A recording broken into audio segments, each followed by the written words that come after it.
કરોડ રૂપિયા આલતા કાલ સવારે જગ્યાને રોકડા પૈસે દસ્તાવેજ કરી અને આપણે મંદિર ચાલુ જ કરી દઈએ.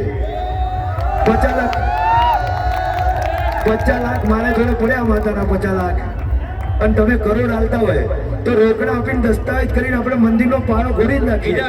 500 રૂપિયા ભાઈ 3 કરોડની જગ્યા હોય, 2 કરોડની જગ્યા હોય, 1.5 કરોડની જગ્યા હોય, 50 લાખ રૂપિયામાં કોઈ આપણો કબજો આપે? ભાઈ આટલા બધા પૈસાની જગ્યા હોય, 50 લાખમાં કોઈ કબજો ના લે. એટલે પૈસા ભેગા કરવાનો બાનું તો અમે આલેલું જ છે. અને એ જગ્યાને તો બીજી લેશું પણ આ રોડ ઉપર જ મંદિર બનશે આપણું. એટલે મારી દરેક દેવી પૂજક સમાજને અને પેલા હજુ સમાધાન કરી દે તો સમાધાન બની અને આ 50 લાખ રૂપિયા છે એનો કાલ સવારે સામાન ઉતારી દઈએ આપણે.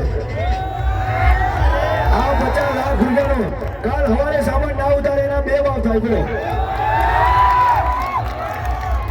પણ એ લોકો તો ચોખ્ખું એવું જ કહે છે કે ભાઈ કિરણ જાણુને અમારા જોડે લેવો નથી. કિરણ જાણુની જેટલી સમાજ જેટલી એ કરે છે અમારી પાછળ કોઈ ના આવે. આમ કિરણભાઈ આવે એટલે 5000 પબ્લિક આવે એમના પાછળ.